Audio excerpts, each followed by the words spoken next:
नमस्कार साथियों, आपका हमारे YouTube चैनल पर विशेष स्वागत है। आप सबका साथियों इस वीडियो में जो 15 अगस्त को नरेंद्र मोदी ने जो यहाँ पर भाषण दिया है, सारी चीज़ें डिस्कशन करेंगे, समझाने की कोशिश करेंगे कि नरेंद्र मोदी ने जो उस दिन स्पीच दिया है उसमें क्या-क्या चीज़ें रहने वाली हैं। मार्केट सेक्टर में क्या कौन से स्टॉक ऐसे हैं जिसको हम अपने वॉच लिस्ट में रख सकते हैं, किस प्रकार का मंडे को मार्केट रहेगा, सारी चीज़ डिस्कशन करने वाले हैं। ठीक है, तो इसमें की सेक्टर कौन से होंगे, स्टॉक मार्केट का इम्पैक्ट क्या पड़ेगा, इस नरेंद्र मोदी ने बोला है इसमें सेमीकंडक्टर सेक्टर, एनर्जी, इन तीन सेक्टर पे जो है नरेंद्र मोदी ने बात किया है। जॉब्स के बारे में बात किया है, रिफॉर्म्स, जीएसटी रिफॉर्म्स हुई के बारे में। ठीक है, हमारे वीडियो को पूरा देखिएगा ताकि हम आपको अच्छे तरीके से अच्छे ढंग से बताने की कोशिश करूंगा कि कौन कौन से सेक्टर होंगे, स्पेशली डिफेंस में कौन सा स्टॉक होगा जो मूव कर सकता है, सेमीकंडक्टर में कौन सा स्टॉक होगा जो मूव कर सकता है, एनर्जी सेक्टर में कौन सा मूव हो सकता है, क्या क्या चीजें हो सकती हैं, पूरा ए टू जेड समझाने की कोशिश करते हैं। तो चलिए स्टार्ट करते हैं।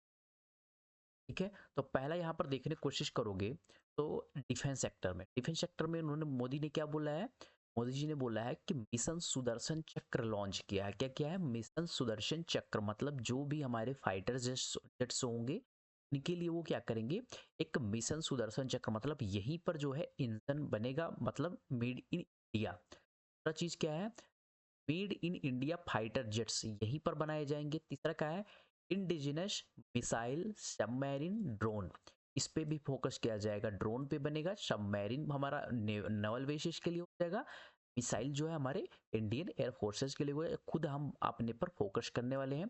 ठीक है, तो ये चीजें हो गई हैं। ठीक है, तो ये भी चीजें आपको फोकस में रखने। तीसरा है डिफेंस सेक्टर में कौन कौन से स्टॉक है जो हम वॉच लिस्ट में रख सकते हैं। तो उसमें आ रहा है, पहला है हिंदुस्तान यूनिलीवर, दूसरा है भारत डायनेमिक, तीसरा है भारत इलेक्ट्रिकल, चौथा है मैग्जॉन डोकॉक शिप बिल्डर्स। ठीक है, अब चलिए एक एक स्टॉक का हम यहाँ पर अध्ययन करते हैं। ठीक है, मैंने एचएएल के बारे में बात किया। अब एचएएल में ध्यान से देखने की कोशिश करोगे, इसको मैंने डेली टाइम फ्रेम में ले आऊँ ताकि आपको चीजें यहाँ पर क्लेरिफाई हो जाए। अभी यहाँ पर न्यूज आया है अच्छी, 200 मूविंग एवरेज पर अभी सपोर्ट ले लिया है।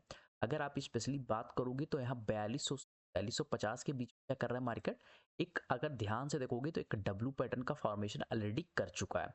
तो यहाँ 4550-55 के आसपास है, हो सकता है ये अगर यहाँ पर खुल गया तो एक अच्छी बात है, अगर ना खुल के 4650 को क्रॉस करेगा, ये पहला टारगेट 5000, दूसरा 5500, और जो बड़े इन्वेस्टर हैं उन्होंने इस पे 6000 का टारगेट दिया है एचएएल में। ये लॉन्ग टर्म के लिए एक अच्छा स्टॉक हो सकता है, प्लस अभी 15 अगस्त को मोदी जी ने बोला है तो उस बेस्ट स्टॉक रहने वाले हैं। ठीक है, तो इसको भी फोकस बनाकर। दूसरा स्टॉक मैंने क्या बोला हूँ, भारत डायनेमिक, वीडीएल के बारे में। तो वीडीएल को मैं समझने की कोशिश करता हूँ कि वीडीएल स्टॉक क्या है। वीडीएल पे ध्यान से देखने की कोशिश करूंगी, बहुत अच्छा यहाँ डबल टॉप बना के मार्केट कंटिन्यू यहाँ पर नीचे आ चुका है। यहाँ पर आने के बाद में ध्यान से देखोगे, मैंने बोला हूँ 1300 से 1400 रुपए के आसपास हमें क्या करना है, एक बाइंग जोन दिखा था। ठीक है, क्योंकि यहाँ से एक rounding bottom cup and handle pattern बना के ब्रेकआउट किया था, यहाँ रिटेस्ट करके अगेन ये डबल टॉप बना के मार्केट सीधा नीचे आ गया। अभी क्या है, एक अच्छा न्यूज आ चुका है। तो अगर ये लेवल, इस लेवल को क्रॉस करता है, अब इस लेवल को मैं बात कर लूँ, ये लेवल है मेरे लिए 1632 का। अगर 1632 या 1640 का यहाँ पर मतलब आगे निकलता है तो आपको पहला टारगेट 1780 1800 के आसपास, फिर ये 1900, फिर ये 2000, अल्टीमेट अगर मुझसे पूछोगे तो 2200 तक का टारगेट यहाँ देखने को मिल सकता है। इस पे भी फोकस बना के अपने रडार में रख सकते हो। दूसरा स्टॉक मैंने वीएल की बात किया हूँ। वीईएल देखोगे जितने भी डिफेंस सेक्टर हैं वो तो क्या बना चुके हैं, डबल बॉटम पैटर्न का बना चुके हैं। अगर ये लगभग मान के चलिए 395 का लेवल अगर क्रॉस करता है तो ये आपको 450 और फिर 500, फिर ये आपको 600 रुपए तक भी ये टारगेट जाते हुए दिख सकता है। लॉन्ग टर्म के लिए बहुत अच्छा, कुछ सेमीकंडक्टर का भी है और डिफेंस सेक्टर का भी है। मेरा लास्ट मैग्जॉन डॉकवर्ड शिप बिल्डर्स में यहाँ भी एक डब्ल्यू प्लस 200 मूविंग एवरेज का सपोर्ट भी ले लिया है मेरे भाइयों। यहाँ पर देखोगे ध्यान से, यहाँ पर बहुत अच्छा फॉर्मेशन बन रहा है। अगर मेरे हिसाब से पूछोगे, मैं तो 2800 का दे रहा हूँ। 2800 के ऊपर निकलता है तो आपको ये पहला 3000, दूसरा 3300, और तीसरा टारगेट जो है 3500, और अल्टीमेट मेरा टारगेट पूछोगे तो मैं 5000 का टारगेट इसमें लेकर चल रहा हूँ। ठीक है, तो इस पर भी फोकस बना के चल सकते हो, रडार में रख सकते हो। अगला स्टेप क्या है कि मोदी जी ने क्या किया है, सेमी कंडक्टर पुश दिया। India first made in China chip, made in India chip जो है बन चुका है। 6 सेमी कंडक्टर यूनिट अप्रूव्ड है। Boost for electronics E mobile manufacturing, ये सारी चीजें बूस्ट किया। सेमीकंडक्टर स्टॉक में क्या था, डिक्सॉन टेक्नोलॉजी को मैं लिया हूँ, दूसरा HCL, तीसरा VL को अगेन लिया हूँ। ठीक है, तो यहाँ डिक्सॉन टेक्नोलॉजी को देखोगे तो डिक्सॉन टेक्नोलॉजी एक अच्छे लेवल पर ही मिल रहा, हो सकता है मार्केट मंडे को सीधा गैप अप ओपन हो, ये भी हो सकता है। और 16,200 के ऊपर अगर या इसको क्रॉस कर जाता तो सीधा आपको टारगेट देखने को मिलेगा 16,700 के आसपास। तो इसको भी अपने रडार में रखिएगा, बहुत अच्छा ये आपको 20,000 25,000 तक का भी स्टॉक ये जाती हुई दिख सकता है। क्योंकि यहाँ पर अगर ध्यान से देखोगे तो एक बढ़िया सा पैटर्न बन रहा है, इसको बोलते हैं inverse head and shoulder pattern का फॉर्मेशन। और ये निकलता है तो कम से कम ये मान के जो 13 से 14 4,000 का, 17 4 21 22,000 तक का ये मोमेंटम आपको देखने को मिल सकता है डिक्सॉन टेक्नोलॉजी। अगला है HCL टेक। HCL टेक में देखोगे तो मेरे हिसाब से बहुत अच्छा पैटर्न यहाँ भी बन रहा है, इसको राउंडिंग बॉटम पैटर्न बोलते हैं। यहाँ से आके हल्का सा ये पैटर्न बना रहा है। अगर ये 1550 का लेवल निकालता है, एक अच्छा मूव आपको 1800, फिर 2000, फिर 2200, फिर लास्ट टारगेट जो मेरा रहने वाला है वो क्या है, 2500 तक आपको मूव करते हुए स्टॉक दिख सकता है। क्योंकि अभी इस पे फोकस बना है, बहुत अच्छा स्टॉक है। क्योंकि जब देखो, जब प्रधानमंत्री जब जब चीजें बोले हैं पे मोमेंट हुआ है, तो BL का मैंने बता दिया है। एनर्जी इंडिपेंडेंस डे मनाया गया है, समझ लो। 10 new nuclear reactors, deeper sea oil exploration, in energy expansion के बारे में बात किया गया है। इसमें न्यूक्लियर एंड रिन्यूएबल पुश देगा, NTPC ग्रीन, दूसरा ONGC रहा है ग्रीन एनर्जी प्रोडक्ट में रिलायंस एंड अडानी को यहाँ पर शामिल किया। बात कर लो, NTPC की बात कर लूँ तो NTPC देख सकते हो ये बहुत दिनों से क्या कर रहा है, एक रेंज में फंसा हुआ, क्या कर रहा है, रेंज में यहाँ पर फंसा हुआ है। मतलब अभी क्या है, एक अच्छा पैटर्न बना चुका है। +200 मूविंग एवरेज जो 342 के आसपास है, 342 343 के आसपास।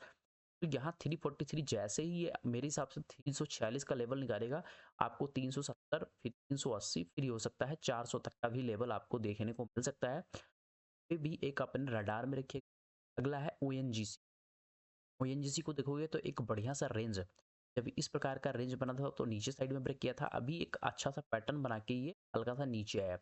अभी अच्छा सेक्टर भी है, सेक्टर मोमेंट अगर इसमें मुझसे बात करोगे तो 250 के ऊपर क्लोजिंग कर देता तो एक अच्छा मूव देखने को मिल सकता है। फादर टारगेट आप 3 350 और 400 तक का भी ये आपको जाती हुई दिखे। बट यहाँ पर ध्यान देखिएगा कि अगर नीचे आता है गलती से, ये 200 से लेकर 200 तक का यहाँ पर क्या होगा, एक बढ़िया सा आपका एवरेज होगा यहाँ पर, एवरेज प्राइस। क्योंकि जब मार्केट यहाँ पर आया था, यहाँ से एक अच्छा मूव दिखाने की कोशिश किया था 250 तक का, कहा 200 से 250 पॉइंट का, मतलब 25% का मोमेंट। तो ये 25% का मोमेंटम आपको देखने को मिल सकता है। अगला स्टॉक मेरा है रिलायंस। रिलायंस पे भी देखोगे कंटिन्यू मार्केट जो है कंटिन्यू 15 1550 से डायरेक्ट नीचे गिर रहा है। यहाँ पर आया, फिर एक जाने की कोशिश किया, फिर आया, फिर जाने की कोशिश किया, अब ये नीचे लो में आया। अभी अगर ना 4-5 दिनों से 1400 से लेकर 1350-60 के बीच में, 150 के बीच में मार्केट 5 से 6 दिन ये पूरा निकाल दिया। अगर ये गलती से 1400 रुपये 1420 रुपये को निकालता है तो आपको सीधा मेरा टारगेट 1500, इसके बाद 1600, फिर ये इसका जो टारगेट मेरा रिलायंस का होने वाला है वो 1000 तक का टारगेट देखने को। तो इस पे भी आप फोकस बना के रडार में अपने रख सकते हो। लास्ट स्टॉक जो है अडानी। अडानी ग्रीन मैं पहले भी स्टॉक में दे चुका हूँ, अभी नहीं दे रहा हूँ, बहुत पहले मैं दिया था बाइंग के लिए। क्यों, जब मार्केट ने इस लेवल के आसपास था तभी मैंने दिया था। जब मार्केट इस लेवल के आसपास था तभी मैंने इस स्टॉक को बाइंग के लिए सिनेरियो पर दिया था। यहाँ से देख सकते हो जो मुझसे पहले चैनल से जुड़े हैं, इसके आसपास मैं कंटिन्यू बाइंग हुआ, फिर जब आया फिर बाइंग हुआ, फिर इसके आसपास आया, फिर 20-25% रिटर्न दे दिया, अभी इस लेवल को ब्रेक कर दिया। दूसरी सब जब इस डेडलाइन के आसपास आया बहुत अच्छा मूव किया, तो अभी अच्छा आ गया है। हो सकता है ये मार्केट नीचे आए 700 रुपये के आसपास। आप ये मत सोचिएगा कि महंगा स्टॉक है, ये बहुत अच्छा स्टॉक है। यहाँ पर एक देखोगे पैटर्न बनाते हुए मेरे भाई जा रहा है, ठीक है, लोअर लो का फॉर्मेशन कर रहा है। बट ये हमेशा याद रखना, लोअर लो का फॉर्मेशन करते करते ये इस ट्रेंड लाइन के आसपास, क्योंकि इस ट्रेंड लाइन से 2 बार यहाँ रिस्पेक्ट कर चुका है ऑलरेडी, ठीक है। तो मार्केट यहाँ आता है, फिर ये पुल बैक करता है, फिर आता है, फिर पुल बैक करता है, अभी यहाँ इसके आसपास है। तो थोड़ा वेट करना चाहते हैं इस लेवल का वेट कर लेना, अन्यथा आप बाइंग कर सकते हो। अच्छे स्टॉक यहाँ पर रहने वाले हैं, इसमें कोई दिक्कत नहीं है। ठीक है, तो यहाँ पर रिन्यूएबल एनर्जी एम्प्लॉयमेंट में 1 लाख करोड़ एम्प्लॉयमेंट इस लाया गया है, जिसमें 3.5 करोड़ प्राइवेट जॉब मिलेंगी पिछले 2 साल में। और जीएसटी रिफॉर्म बाई दिवाली को बोला गया है, तो जो ये भी बोनस है। ठीक है, बिग पिक्चर ऑफ इंडिया के लिए क्या है, तो 47 का जो मोदी जी ने बोला है कि यहाँ पर आपको अपना विकसित भारत देखते हुए बन सकता है। तो इसमें सबसे ज्यादा सेल्फ रिलायंस जो एनर्जी सेक्टर पे होगा। स्ट्रेटेजिक स्ट्रेंथ हमारी किस पे बढ़ेगी, डिफेंस। तो डिफेंस सेक्टर और सेक्टर, दो सेक्टरों पर फोकस कीजिएगा। प्लस आपको पता ही है एआई पर हमें फोकस करके चलना है, इसमें कोई डाउट नहीं, एआई पर आप फोकस करके चलिए, आपको अच्छा रिटर्न देखने को मिलेगा। अगर ये हमारी वैल्यूएबल वीडियो आप सबको अच्छी लगी, आप सब लाइक शेयर सब्सक्राइब कीजिएगा। मिलते हैं नेक्स्ट वीडियो में, तब तक बाय बाय, टेक केयर, जय हिंद।